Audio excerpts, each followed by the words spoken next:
yego reka rero tubanze dukureho urujijo ku muntu wari we wese waba wibwira ko Njike Kayiko ashobora kuba atarari muri Monisco, wenda yaba yari Kinshasa, wenda yaba yari Bukavu cyangwa handi cyangwa yarari za Beni. Njike Kayiko yarari muri Monisco, ahubwo yaratorokeshejwe. Reka duhere rero ku bimenyetso byerekana ko yarari muri Monisco. Kuva Goma yafatwa ntiyongeye kuvugwa, kandi muri Kivu y'Amajyaruguru yaba za Masisi za Walikale imirwano yari irimbanyije, yagombaga kugira icyo ayivugaho iyo aza kuba ari free yisanzuye.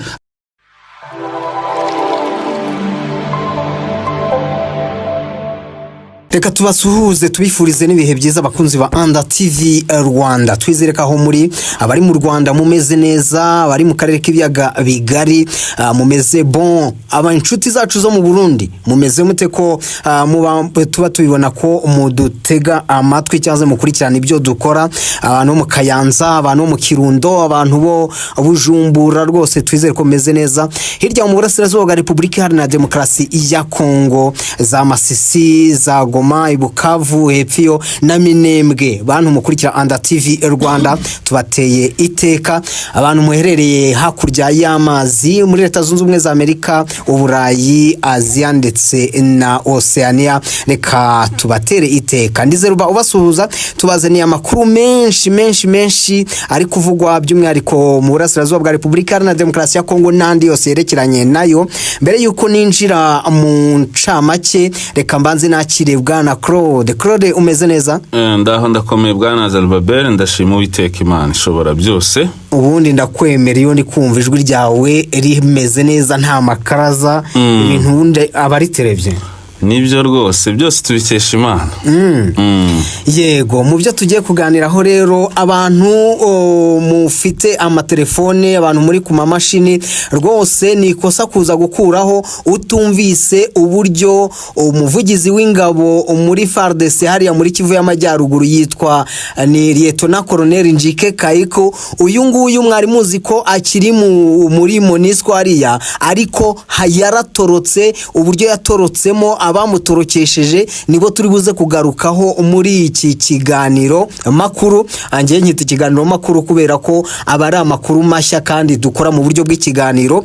Tuze kandi kwerekeza kuri Repubulika ku nama ikomeza guhuza SADC ndetse na EAC, tuyihuze n'ibyo M23 iri gukora, kwikura mu birindiro cyangwa se muri centre yafashwe na M23, byaba bifite aho bihuriye n'inama ziri gutegurwa nyinshi zigamije kugarura amahoro mu burasirazuba bwa Repubulika Iharanira Demokarasi ya Kongo. Ni byinshi tuza kuganira.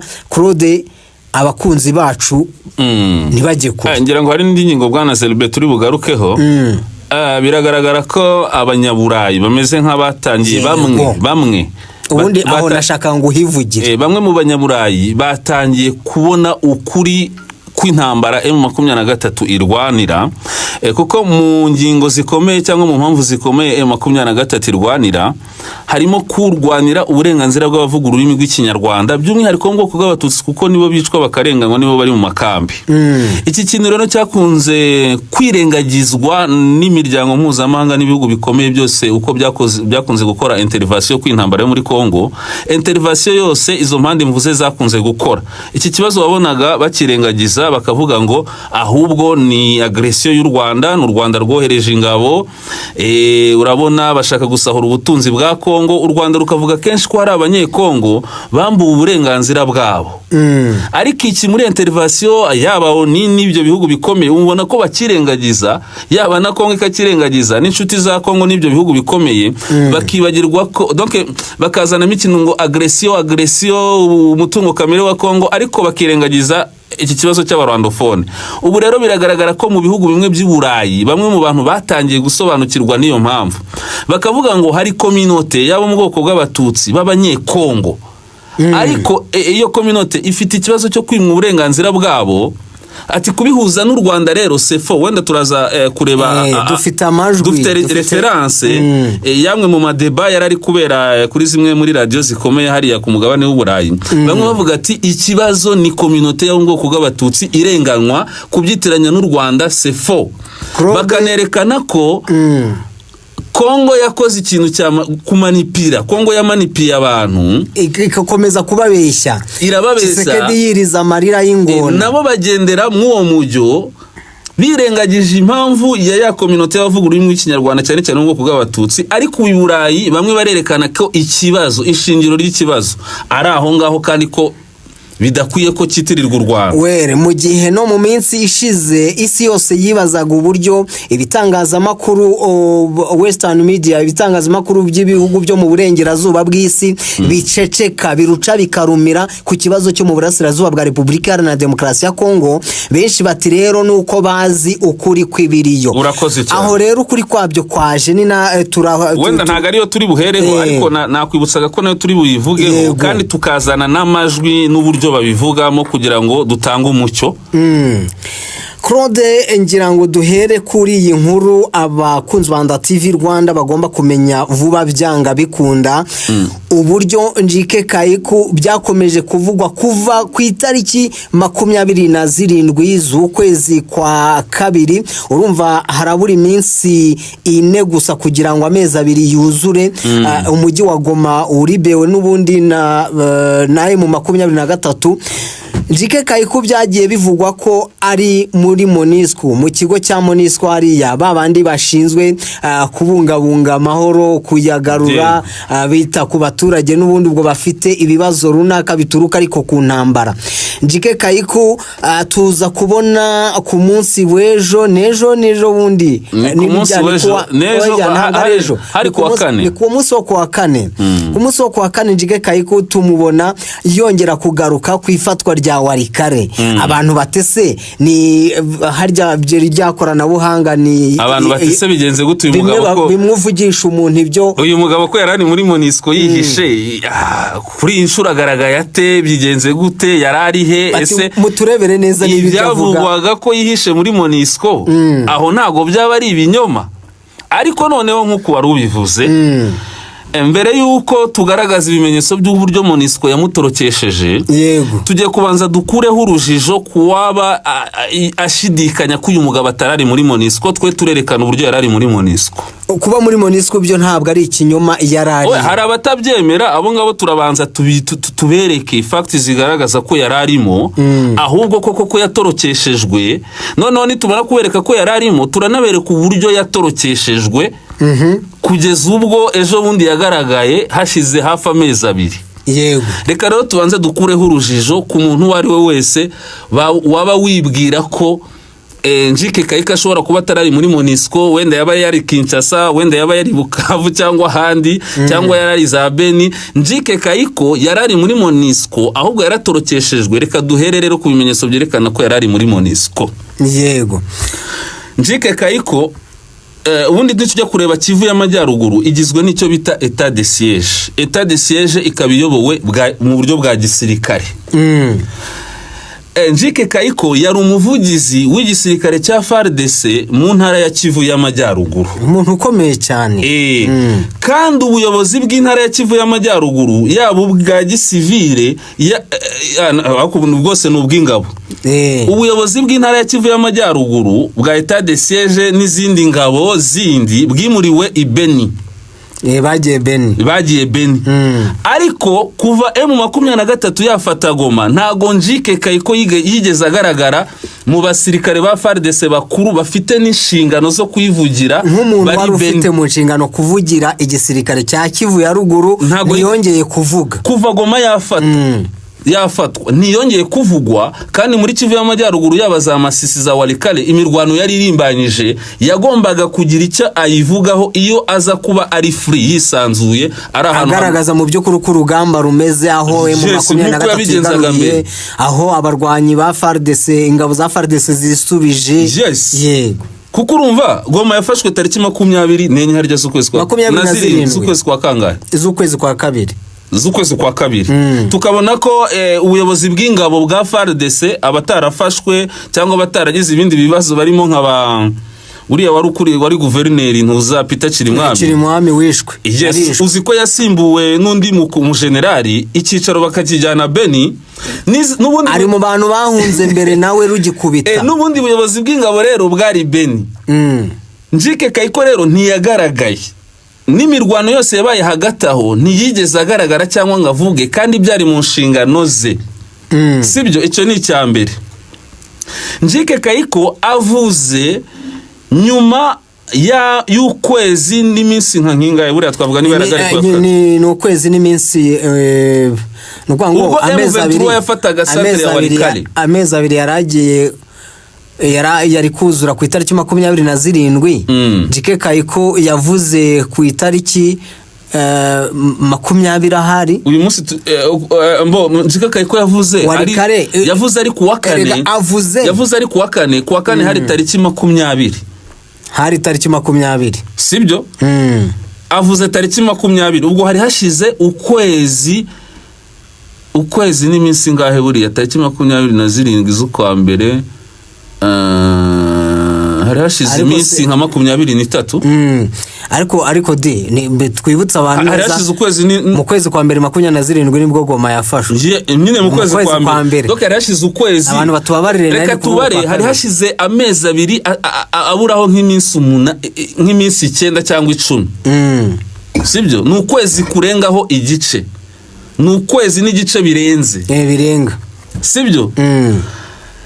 Muri uko kwezi n'igice ko twabonye guverineri mushya wa Kivu y'Amajyaruguru hari ahantu asura akagera n'ibyo avuga, ubuyobozi bwa FARDC butandukanye buri Beni bwagiye bugira ibyo butangaza, kuki Njike Kayiko watagaragaraga mu nshingano ze nk'umuntu wari ufite mu nshingano kuvugira muri icyo gihe cyose? Kuko ubu tuvugana nta minsi 4 ishize Njike Kayiko atangiye kuvuga yigaragaza.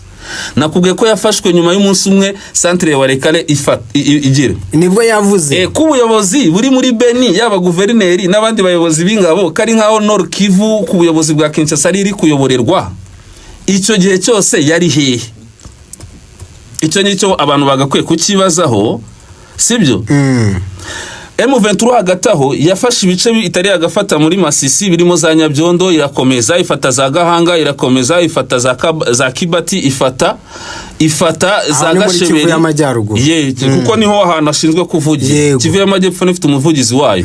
M23 iragenda gufatira za Gasheberi, ihita yinjira muri Walikale ifata za Kibua, kugeza ubwo yafashe za Mpofi, za Mutakato, irakomeza ifata za Walikale centre.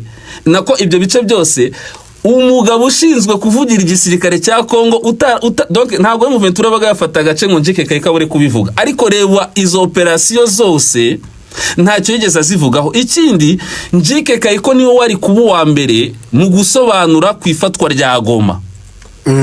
None se yigeze avuga?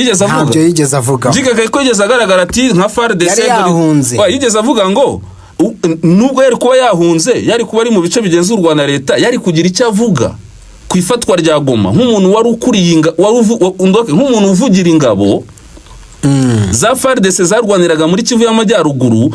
Ntabwo umuvugizi wa FARDC yari kubura icyo avuga ku ifatwa ry'umurwa mukuru w'intara ya Kivu y'Amajyaruguru nawe yari atuyemo. Kuki atigeze agira icyo atangaza ku ifatwa rya Goma? Ntaho yari afite avugira. Dore rero operasiyo uko njyewe nari manje kwereka abantu yuko Njike Kayiko yari mu mujyi wa Goma, ari Monisco, ari muri Monisco hahandi M23 bagoteye. Donc uri kubona kira kigo cya kumwe n'abandi basirikare bakuru baba generali bihishe. Niyo mpamvu atigeze avuga ku ifatwa rya Goma, niyo mpamvu atigeze avuga ku ifatwa ry'ibindi bice mvuze haruguru kugera muri wenda avuze ejo bundi Walikale centre ifatwa.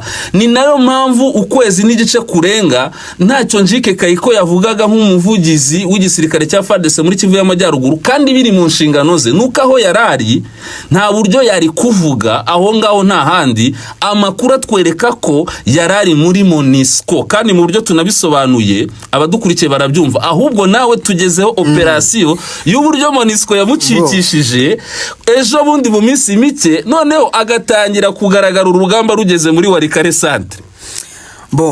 Ntabwo mu by'ukuri igihe nyirizina kizwi, ariko ikigaragara ni vuba. Amakuru ngiye kugeza ku bakunzi ba Nda TV Rwanda ni amakuru nkura ku muntu ku munyamakuru ukomeye cyane muri uru Rwanda wageragezaga na n'ubu ukigerageza kandi kwandikirana na Njike Kayiko. Bigeze no kujya bavugana Kinshasa itarababuza. Bigeze kujya bavugana Kinshasa igera irababuza.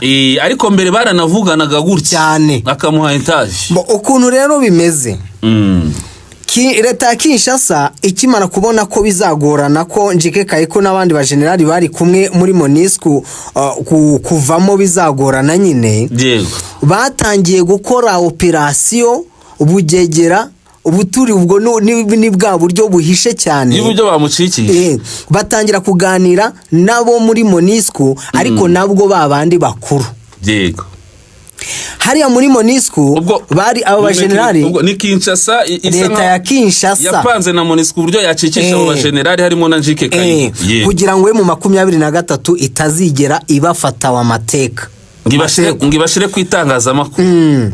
Noneho baganira nyine inzira bizacamo. Wumva ikintu kimaze hafi amezi 2 gucura uwo mugambi byarabavunnye. M23 nayo yari rikanuye kuko yajyaga inasaka imodoka n'aba generali bari kumwe n'abandi basirikare. Burya Samidiarasi ntabwo abantu bayo bashizeyo, bari bahari abakiriyo abasirikare nuvuga ngo abari baje bose baje kurwana ku ruhande rwa leta ya Kongo ntabwo ariko bagiye bose, hari abandi bari basigayeyo kugeza n'ubu ngubu.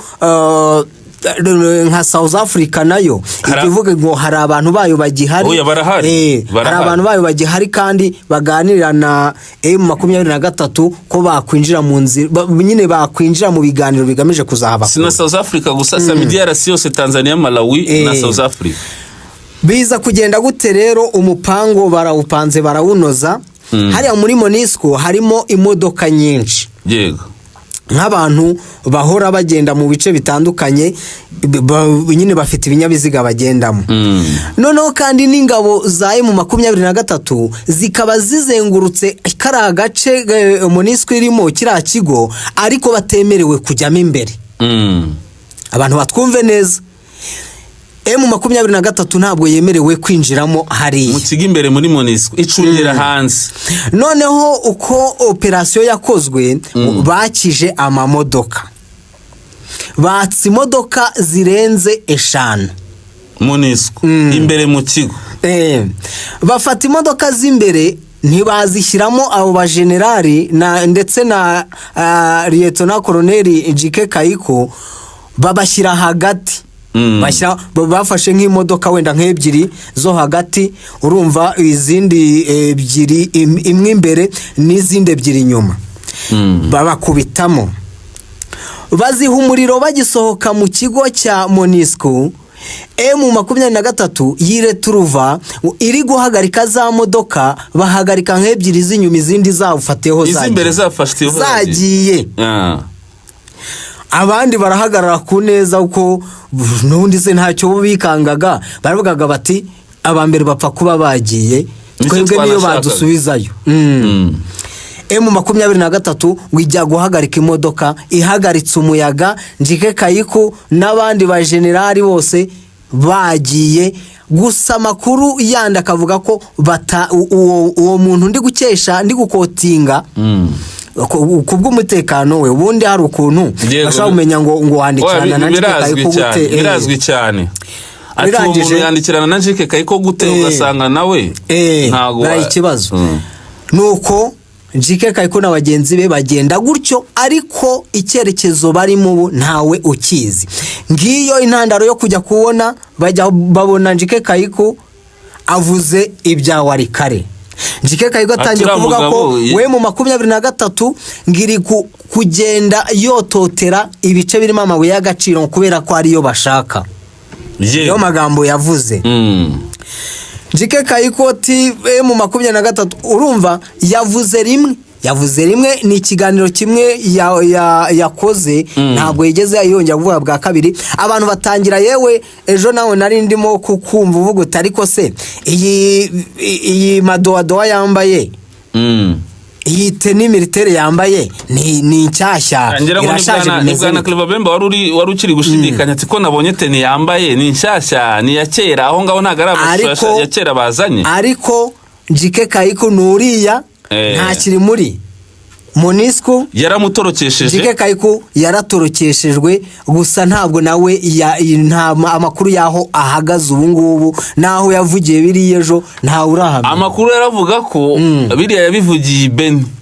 Aho rero niho kandi umenye ko Beni niho ubu hari icyicaro cy'abayobozi b'intara ya Kivu y'Amajyaruguru bemejwe bo kuri rwa ruhande rwa Kinshasa, kuko hari ubuyobozi bwa M23 bwishiriyeho nk'ubuyobozi bw'intara, ariko hari Kinshasa yikonsidera ko ubuyobozi bwayo bukiriho ariko bwagiye Beni. Niho hari ubuyobozi bw'intara ya Kivu y'Amajyaruguru, amakuru akerekana ko ari naho Njike Kayiko ari. Urumva rero uko twabivuga, twabanje kwerekana ko yari muri MONUSCO, tubigaragariza n'ibimenyetso, turanabisobanura, dutanga na fact. Nawe utubwiye uburyo MONUSCO ariyo yamutorokesheje. Ibi bivuze iki rero? Ntago Njike Kayiko yari wenyine, yego, harimo n'abandi bajenerali bagiye batandukanye bakomeye. Uwaruzwi benshi bari baje kuyobora urugamba rwa hariya ni Colonel Pendo. Colonel Pendo yarakuriye operation za FARDC muri Masisi, burya bya bice birimo za Katare, za Gasheberi, hariya muri za Gahongore kuriya musozi na za Masisi centre. Niwe wari uyoboye izo ngabo za FARDC muri Masisi, ariko bagiye batsindwa bava muri Masisi. Nawe burya yari yagiye mu mujyi wa Goma, yafatiwemo. Uwo nuwonzi kuko noneho amakuru akerekana ko atari Njike Kayiko gusa, ahubwo nabo basirikare bandi bakuru ba FARDC bari mu mujyi wa Goma, harimo na Colonel Pendo, bose bajyananye, barajyanye. Aha rero icyo twakwibaza, ahubwo nicyo naringiye kukubaza, nk'umuntu nukuvuga ngo tugiye kwifashisha inyuma y'irido, dego ko M23 yari igogereye abasirikare bakuru ishaka kubafata amateko bakaba byanga bikunda bababuze. Urabona MONUSCO na M23 bataraza kureba nayingwe, uburyo nabo bishobora kuzabagwa nabi. Reka mbere yuko tujya kuri MONUSCO na M23, niba atari kope bakoranye na M23 babiziranyeho bakajijisha, bari abatipe ba M23 bari bashinzwe uburinzi, bari abo baraza guhura n'ibibazo bikomeye cyane, sibyo? Kuko buriya mu gisirikare iyo bavuze ati mwebwe tubashize hano kuri iki kigo, mugomba gukoresha uko mushoboye kose, bano ba generali MONUSCO ntizabatorokeshe, imodoka yose mucekinga, byarangira bikagaragara ko MONUSCO yabatorokesheje kandi ikoresheje imodoka ziciye no kwa mu bariyeri yabo. Abo basirikare ba M23 sinzi niba bari buze kubagendekera neza, icyo ni icya mbere. Ariko nabivuze ngo niba atari agakino kakinwe hagati ya MONUSCO na M23, nako nabyo birashoboka, sibyo? Icyo ndakwereka ko abo basirikare bari bashinzwe uburinzi ubwabo bashobora kujya mu kaga. Noneho warumbajije ngo bararebana nabi. Ubundi byari mu nyungu za M23 kuba yafata bari abajenerali, ni inyungu zabo. Ni inyungu zabo. Iyo baza kubishobora rero ntibabishoboye. Nta kintu M23 burasingiye kukubesha, nta kintu yakora kuri MONUSCO, ntacyo babakoraho, kuko M23 gushaka kugira icyo ikora kuri MONUSCO ni ukwiteranya n'abohereje MONUSCO. MONUSCO ni iki? MONUSCO yego ntago M23 iri bwishime, bafite ubudahangarwa buriya bukomeye, bafite ubudahangarwa. Nuvuga ngo M23 ntiri bwishime, ariko nta kiri bubikoreho, ahubwo irabona ko ariyo yarangaye, sibyo? Kuko M23 yibesha ikagira icyo ikora kuri MONUSCO, yaba donc umunyarwanda yaravuze ngo ukubisimbwa abashaka shebuja. Manzi urebe ninde wohereje MONUSCO, ni ONU, kandi ni icyemezo gifatwa n'akanama kaoni gashinzwe amahoro n'umutekano. Ako kanama kagizwe n'ibihe bihugu? Ugiye kureba ubundi ninde uhatse ONU? Nubwo ngirimo ibihugu byinshi, ninde uhatse ONU? Turareba abanyamerika, tureba abafaransa, turebe n'ibindi bihugu bikomeye byo ku mugabane w'Uburayi, ariko n'Ubushinwa burya n'Uburusiya ntibyabura. Gusa iyo ugiye kureba muri MONUSCO, ubona MONUSCO isa nk'ihagarariye inyungu z'abanyamerika n'abafaransa n'abandi kuruta uko z'abari z'Abashinwa n'abaki, nubwo bafite uko baganira. Wibese rero ukavuga ngo nguramenasa MONUSCO ngo nuko yatorokesheje abasirikare ba FARDC, wawushaka kwiteranya n'izo mbaraga zikomeye zo kwisi mu bibazo. Hano ni kuvuga ngo bagiye mu mutwe nk'isereri wagumamo, iremera igihombo kuko nyine yarangaye, sibyo? Ariko hakagira abo kubiryozwa, abo kubiryoza ni bari mu 23 bashinzwe uburinzi. Ariko ku rundi ruhande nubwo M23 byayibabaza ariko burya MONUSCO yakoze ibiri mu nshingano zayo. Kuzihe mpamvu? MONUSCO n'ubutumwa bwa ONU ariko sibyo bwo kugarura amahoro n'umutekano muri Kongo. Ariko kugira ubwo butumwa buze butangire gukora nuko Kinshasa ubutegetsi bwa Kongo ari bwo bubyemera. Kuko igihugu gifite souverain mu mategeko ari international, souveraineté y'igihugu irubahirizwa. Izo ngabo kugera zoherezwe nuko Kinshasa ibiha umugisha kandi amategeko yemera ko amategeko mpuzamahanga yemera ko ubutegetsi bwa Kongo bubishatse bwabwira MONUSCO gutaha. Sibyo nukuvuga ngo ntabwo ari M23 ifite ubushobozi. Ntabwo ari M23. Ko M23 waburi yakugeza MONUSCO yego. Rode abantu batwumve ifatwa nk'umutwe utemewe. Ifatwa nk'umutwe w'inyeshyamba utemewe. Nubwo waba urwanira uburenganzira bwabo ariko ubu guverinoma yemewe ni ya Kinshasa. Noneho nukuvuga ngo MONUSCO iri muri Kongo kuruhusa kutike yahawe na Kinshasa. Ntabwo iri muri Kongo ku bushake bwa M23. Ni Kinshasa yavuze ati turemera gukorana na ONU, tubahaye uburenganzira mwohereza izo ngabo zacu. Urumva ko hari amasezerano yabayeho hagati ya ONU na Kongo. Niba MONUSCO yaraje muri Kongo rero kubera amasezerano yabaye hagati ya guverinoma ya Kongo na ONU kandi guverinoma ya Kongo akaba ariyo yemewe, ishatse burya yanavuga ati MONUSCO nituvire mu gihugu. MONUSCO nayo ntago yafata ingabo za leta zatsinzwe zikayihungiraho nirangiza ngo izifate inyeshyamba iziremete mu maboko y'ishyamba yabiri kwiteranya na leta. Aha, niho nakubwiye ni kope yakozwe hagati ya leta ya Kinshasa ndetse n'abayobozi ba MONUSCO hariya Igoma. Bagaba bati turabasabye mwaje n'ubundi ku bufatanye bwa ONU natwe leta ya Kinshasa. Nitwebwe abajenerali bacu nibajya mu maboko ya M23 turabadusebye cyane kandi namwe ntabwo murabamutuba kandi baranaduteranya namwe. Kuko buri MONUSCO ntabwo iba muri Kivu y'Amajyaruguru gusa. MONUSCO ibikorwa byayo biri no muri Ituri. MONUSCO ifite icyicaro za Kinshasa. Donc nuvuga ngo MONUSCO ikorana na Kinshasa. MONUSCO iri hariya niyo igiye kongererwa igihe. Bakavuga ati igihe cyayo cyari cyarangiye tuyongerere manda. Ni Kinshasa ibyemeza. Kinshasa ni ifite uburenganzira bwo kuvuga ati mutuvire mu gihugu. Cyokoze ifite uburyo yakorana na M23 kuko ikorana donc yabiri gukorera kuko ikorera mu bice M23 igenzura kandi muri ibyo bice harimo abaturage, hari n'inshingano MONUSCO ifite kuri abo baturage. Ariko mu buryo bwemewe muri officiel MONUSCO ikorana na Kinshasa. Ntago rero yari gufata bari abajenerali ngo ibashire mu biganza bya M23, yari kuba yiteranyije na Kinshasa kandi ikindi yari kuba itandukanye cyangwa se ikoze igikorwa gihabanye n'amategeko ayigenga. Kandi burya n'umuntu n'amategeko avuga ko umuntu uguhungiyeho oya ni si umuntu gusa n'inyamaswa ije guhungiraho ntago umuhuri kumuhiga. Noneho MONUSCO yo ikorana na Kongo ni na guverinoma ya Kongo niyo ituma iba muri Kongo, niyo yayihaye iyo tike. Ntago abasirikare b'abajenerali bayihungiraho nirangiza ngo ibahe M23 yaba yiteranyije bikomeye na Kinshasa kandi yaba inahabanyije burya n'amategeko. Ikintu abantu tutigeze tubona muri kirangiye MONUSCO yahita igaragara yuko yaba ifitanye na coordination n'abarwanyi ba M23 bafite uko bumvikana cyangwa bakorana ibintu bitagaragara neza.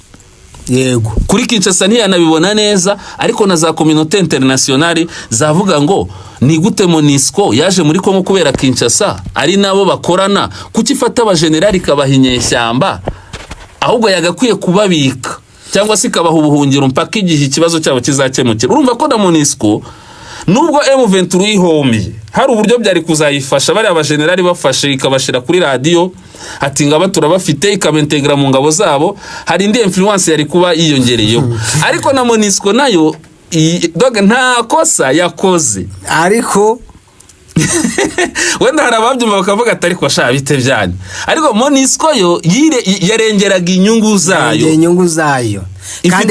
ifite ku mubano wayo na Kongo. Ubu tuvugana nta nubwo ari ishu yagarukiye hari yigoma gusa, byaragiye bigera no mu bindi bihugu, kuko Tshisekedi aho yagendaga hose ntiyaburaga kuganira inyuma ya kamera, ngo aganire ku ngingo yo kuba abajenerali be bose barafatiwe hariya babitse muri MONUSCO. Reka nze nakubwira ikindi, uzi ko aba ba expert ba ONU byari biteganyijwe ko bazaza tariki 20 hagati ya tariki 24 ejo bagomba kuza ni ku cyumweru, bagombaga kuza guhera tariki ya 24 z'ukwa ku cyumweru ku cyumweru kugeza 27. Bimwe mu byari bibazanye kuganiraho na 23 hari ukureba uburyo abasirikare ba FARDC bafashwe cyangwa se barambise intwaro hasi, uburyo babayeho kandi sibyo uburyo babayeho. Iyo ngingo yagombaga kuganirwaho hagati ya Ventura nabo ba expert, kandi tukabona ko MONUSCO ihagarariye ONU. None bavuze ko batazaza, nyamara babivuga nabo basirikare bari kuza uko babayeho deja ba FARDC baramajije kwigendera aho no muzi ntacyo ntago cyaba muri kimwe cyatumye aba expert bataza, kuko ibyo bari bagiye kuganiraho n'ubundi kibazo cyarangiye. Nubwo Njike Kayiko atabwiye uwo muntu mu by'ukuri nk'igihe yaba yaraviriye muri MONUSCO, ntiyamubwira details zose, ariko kigaragara ngenekereje Njike Kayiko yagiye ku munsi wa Rikare yafashwe, wa Rikare centre, nicyo biragaragara. Kuko niho honyine twabonye ahita atangira kuvuga, kuko n'aba expert bari kuvuga ngo mu bituraje inshinga bizatuma tuza kuganira ne mu Ventura igoma nukureba uburyo babasirikare ba FARDC barambise intwaro hasi bakora iki, turebe uburyo babaye nyine uburyo babaye. Twareba abasirikare benshi bo hasi, abenshi bakoze iki, bageza Rumanga mu myitozo, burya bari basigaye ni bariya baba generali bakuru. None bahise bavuga ati ntitukishe. Reka twirebere ku yindi ngingo. Twirebere ku yindi ngingo, ubwo ngibyo byabanje Njike Kayiko n'abandi ba generali, hari uwo wakomojeho ntibuka izina rye, ahubwo reka ni Colonel Pinto. Indi nkuru hano ikomeye ni amarira y'ingona ya Tshisekedi. Amahanga yamaze kuvumbura ibyo yirwa yirizamo, propaganda yirwa akora, manipulation yirirwamo. Ibitangazamakuru byo muri western countries kugaragaza ukuri, ibitangazamakuru byo mu burengerazuba bw'isi bisa nkaho noneho bitangiye kubura amaso, biraprojecta ngo kureba mu by'ukuri niba muri Kongo hariyo ubwicanyi, gutoteza abavuga ururimi rw'ikinyarwanda biganjemo abo mu bwoko bw'abatutsi. Zimwe mu mpamvu yo mu Ventura igaragaza ariko zitajya zikomozwaho, ntabwo zitabwaho, yaba ONU yaba ibihugu bikomeye abashaka gukora intervention bose mu intambara yo muri Kongo. Icyo kintu barakirengagiza cya community y'abavuga ururimi rw'ikinyarwanda cyane cyane mu bwoko bw'abatutsi. Ibibazo bafite muri Kongo birirengagizwa, ni nayo mpamvu reganya mukuru y'intambara, kandi no gukemura ikibazo mu mizi naho bagakwiye guhera, ariko icyo kibazo bakakirengagiza, bakazana ahubwo ngo gusahura amabuye y'agaciro, ngo n'u Rwanda rubiri inyuma. Ariko nkuko wari ubivuze, ibihugu byo ku mugabane w'Uburayi cyangwa se na za media zo ku mugabane w'Uburayi zatangiye kubona ukuri no kwerekana ko ikibazo koko ari aho gishingiye. Hano rero dufite ni umusesenguzi yitwa Bonson, ariko ni Bonson, yashaka ari Bonson, ngira ngo ni ku cye kinyamakuru ni RN4 ngira ngo bari no mu Bufaransa. Hanyuma iki itangazamakuru cyari kiri kumubaza nyine ubwo ibyerekeranye n'umutekano mu burasirazuba bwa Repubulika na Demokarasi ya Kongo, ibivugwa ko mu by'ukuri u Rwanda ari rwo ruterayo, ibivugwa ko mu by'ukuri hari ubwoko buringana. Ese ubwo bwoko bwagiye kubarizwa ku butaka bwa Kongo bigenze gute? Yagarutse no ku kintu cy'imipaka. Ngira ngo reka tugerageze kujya dukinaho amasegonda nka 20. Tuzaye dusobanura gake hanyuma duhagarike, wowe usobanure bikeya mu byo aho uzajya uhagarikira, ubwo niho nzajya nsobanura kugira n'abantu bumva aho tuba twabikuye. On dit le Rwanda attaque le Congo, ça c'est de la communication congolaise.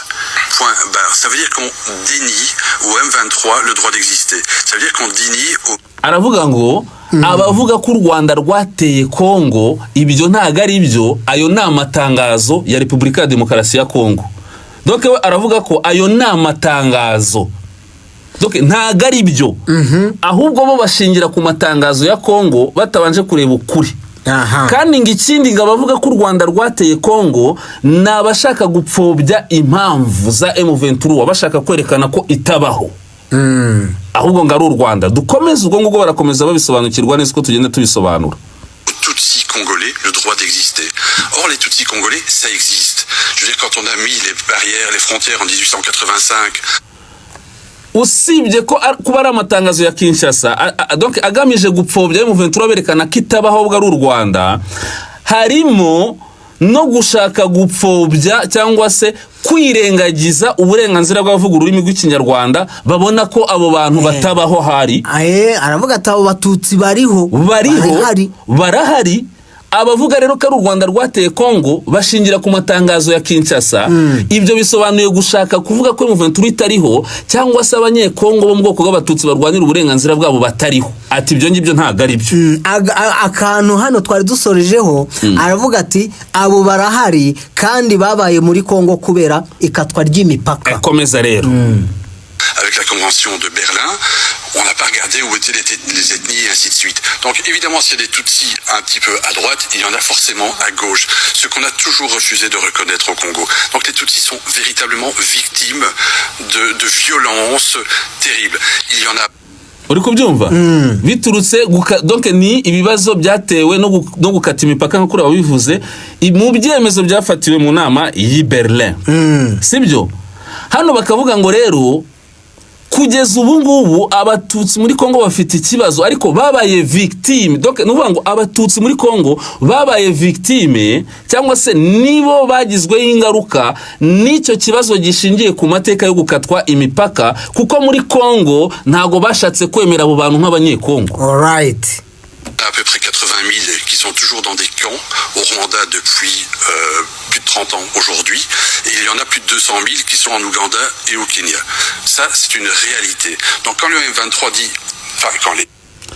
ngo kandi ikindi mukwiye kuba mumenya ko hari inkambi z'abo mu bwoko bw'abanyarwanda mu bwoko bw'abatutsi, inkambi zabo zirahari yaba mu Rwanda mu bwoko bw'abavuga ikinyarwanda. Donc nuvuga ngo communauté y'abarwandofone bo mu bwoko bw'abatutsi bw'umwihariko hari inkambi zabo mu Rwanda. Agaruka ku mibare y'abazirimo muri Uganda n'ahandi. Uri kubyumva neza ko twakomeza gato dusubiza inyuma gato.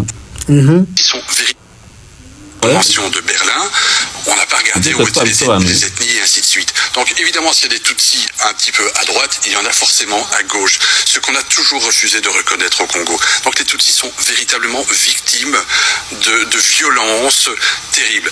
Il y en a à peu près 80 000 qui sont toujours dans des camps au Rwanda depuis... Donc urumva abo mu bwoko bw'abatutsi babaye victime ya violence, ibikorwa by'ubwicanyi n'urugomo bibera mu burasirazuba bwa Kongo ariko bituruka kuri aya mateka yo gukata imipaka. Yaratanye no gutanga ingero zaho bari mu nkambi nko mu Rwanda bakavuga ngo hari abari hejuru y'ibihumbi 80 plus de 30 ans aujourd'hui. Bamaze imyaka irenga 30 kugeza ubu. Uganda et au Kenya. Ça, c'est une réalité. Donc quand le M23 dit... Enfin, quand les Tutsis congolais disent « Nous, on a des droits et on veut vivre chez nous », ça me paraît relativement légitime. Quand la Belgique sanctionne le M23 en disant « intégrité des frontières », mais intégrité des frontières, ça veut dire quoi? Ça veut dire que vous êtes attaqué par des ennemis extérieurs. Mais ici, ce sont... Or, le M23 reste congolais. Le M23 est financé par le Rwanda. Le M23 est congolais. Que maintenant Kigali... Le M23 ni abanyekongo. Hano numva icyo yarari kuvuga ngo noneho niba Belgique ifata ibyemezo nk'ibyo ngo byo gusanktiona ngo Rwanda niki kandi ariyo izi neza icyo kibazo yateje ikabuzi ko muri iyo mipaka bakase hari bamwe bari abanyarwanda bahindutse abanyekongo kuko ubutaka bw'u Rwanda babujyanye nicyo yashakaga kuvuga. Yarangiza ikavuga ngo n'u Rwanda rwateye Kongo, ibyo bishatse kuvuga iki? Ngo none se M23 n'abanyekongo? Yes, M23 n'abanyekongo. Umunyamakuru aramubaza ati ushatse gusobanura kuvuga ko M23 ari abanyekongo? Ati yes. Wenda reka ikina noneho irangize irangire et envie de se débarrasser de ces camps de réfugiés qui sont sur son territoire depuis un certain temps et que ça l'arrange bien de aussi semer le trouble dans l'Est, c'est une évidence. Mais dire que le M23 n'est que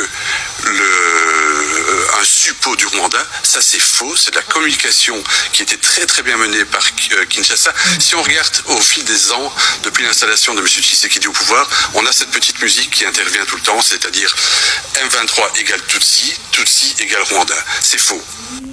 urumva ukuntu avuga amatangazo ya Kinshasa yo asa nk'asobanura ko M23 na ubwoko bw'abatutsi kandi abatutsi bihwanye no kuba ari abanyarwanda. Ça c'est faux, ntago ari ko kuri.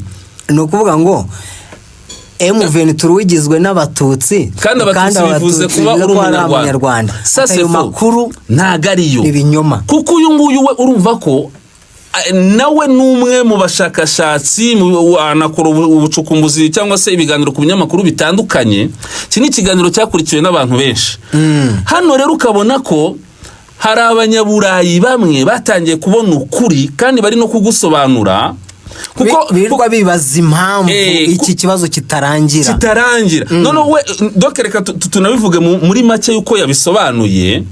Ni nko kuvuga ngo abavuga ko bari abantu barwana ari abanyarwanda cyangwa se ari u Rwanda rurwana, ça c'est faux. Icyo si cyo yerekana nibave mu mitwe yerekana ko amateka yerekana ko hari abanyarwanda baje kwisanga ari abanyekongo kubera ikatwa ry'imipaka byakozwe n'ababirigi, ariko abanyekongo bamwe banga kwemera abo bantu. Noneho habaho za violence zishingiye kwa ayo mateka, ariko ngo ubwoko bw'abatutsi bari bo baba victime, sibyo?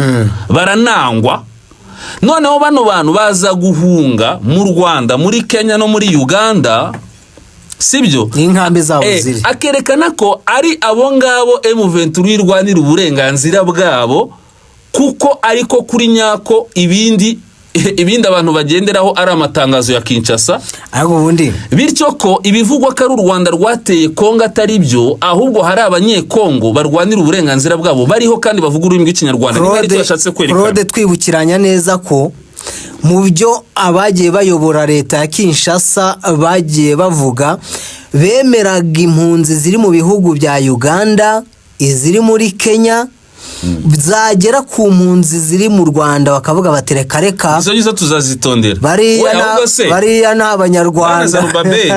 None se Tshisekedi we ere gusibye nubwo bavuga bo muri Uganda no muri Uganda na Kenya ntago bigeze baba approachinga bavuga ati ikibazo cyabo reka tubegere turebe ibibazo byabo tunabaganize tunatangire kwiga uko bataha. Banafite imitungo muri kiriya gihugu Messi za Masisa aho ngaho. Kinshasa ntago yitaye ku mpunzi kuko nta nubwo igi basanga aho bari mu makamingi baganize ivuga ati se iko mudataha mufite ikihe kibazo. Bababwira ati twe dutinya gutaha, imyaka 30 irashize, twe dutinya gutaha. Umva, twe dutinya gutaha kubera ko tutizeye umutekano wacu. Noneho ubutegetsi buvuga ati reka tugende turebe uburyo wenda tware ibyo bibazo uko tubikuraho, noneho tuzareba uko mutaha. Ntago Kinshasa yigeze yaprocinga abo bantu. Niba unabyibuka neza, ejo bundi intambara igitangirira, intambara ikiri muri za Rucuru, Kinshasa kuko yakundaga kuvuga ko u Rwanda rwo rwayiteye cyangwa se ngo yitwaza impunzi, ikitwaza na FDLR, yaravuze ati tugiye kureba uko twakorana n'imiryango mpuzamahanga harimo n'iyita ku mpunzi, turebe uko ziriya mpunzi twakemura ikibazo cyazo zigataha, ngo mu rwego rwo gukuraho urwitwazo rw'u Rwanda ngo ruhora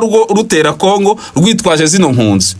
Ariko byavuzwe mu magambo gusa. Icyo gihe Tshisekedi yabivuze mu magambo, kugeza ubu ntago arabishyira mu bikorwa.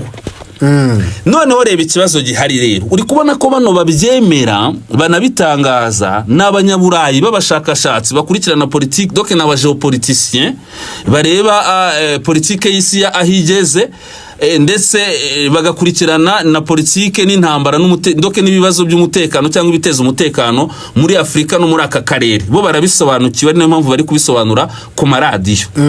Ariko ba decision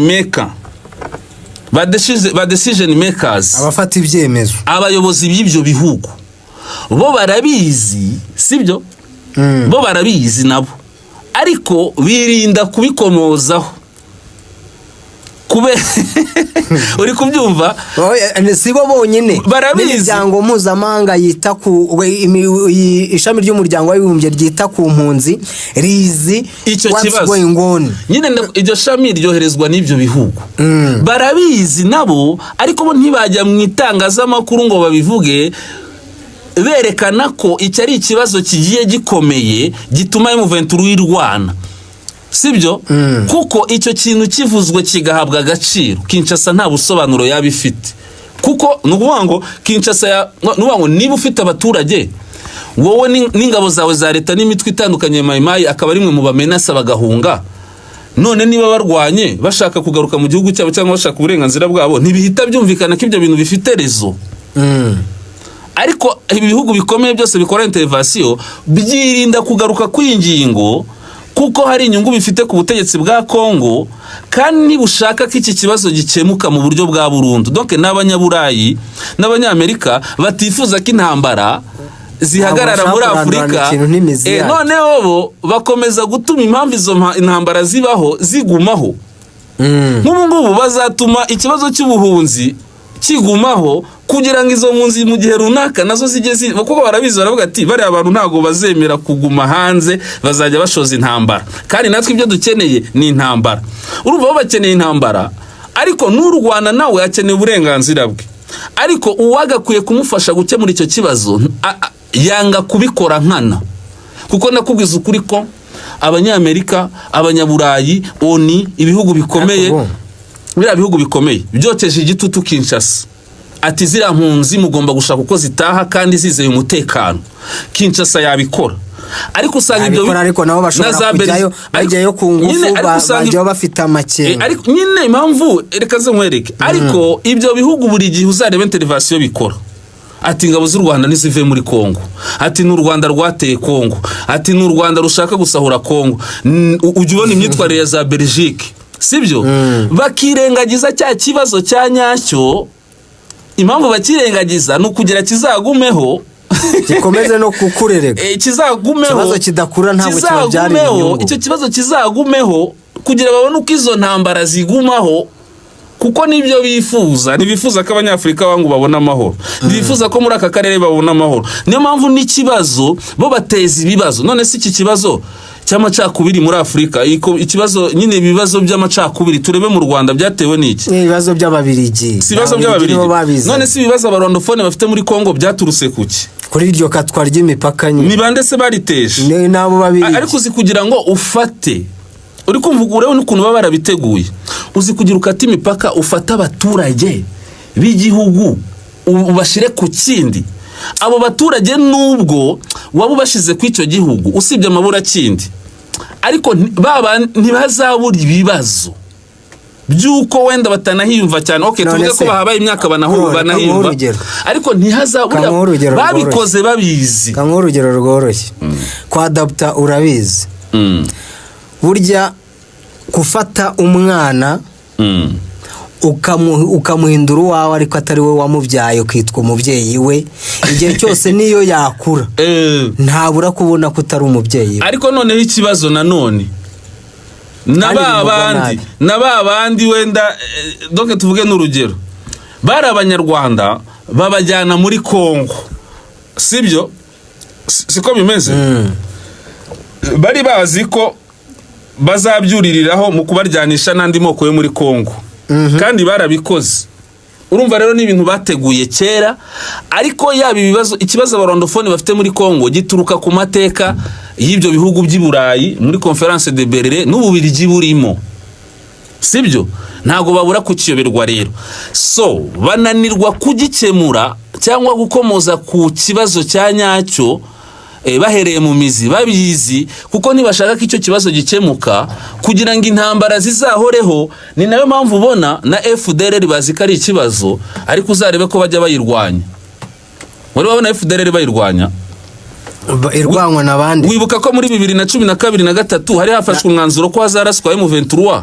agakurikiraho FDLR M23 yararashwe ariko FDLR barayireka icyo gihe bari basaga nkaho bayisengerega impamvu bareka FDLR bayifitemo inyungu icyo ni icyambere kandi FDLR bafasha gutuma ibihugu nka Kongo nande kunywa amazi y'ingingo irakaze. Urumva FDLR ikintu ifasha bari abazungu ibafasha gutuma umwuka hagati y'u Rwanda uhora ari mubi, ibihugu ntibizabane neza ngo bumvikane, kuko abantu iyo bashize hamwe batera imbere.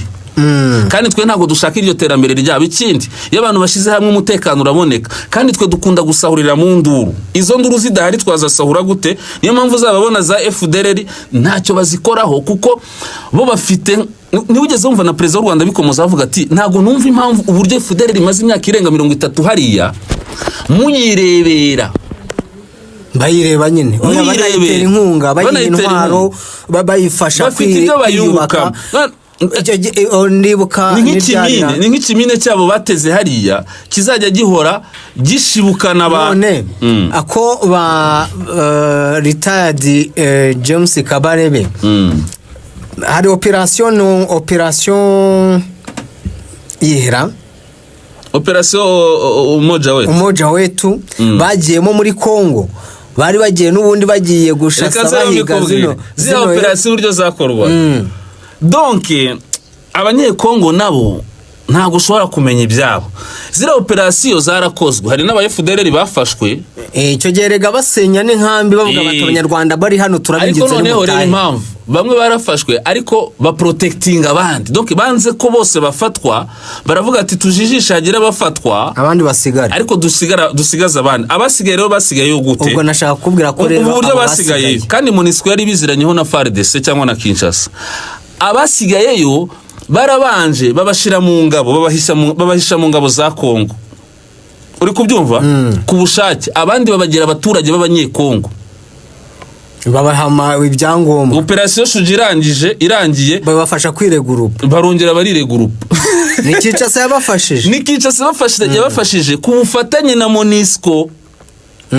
Uri kubyumva neza? Nuvuga ngo iriya FDLR bayigumisha mu burasirazuba bwa Kongo kuko nibashaka ko u Rwanda na Kongo bizigera bishira hamwe bikumvikana bikabana neza mu mahoro akaramba mu karere. Ashwida ntibabishaka, bityo rero iyo FDLR bashaka kiguma hariya.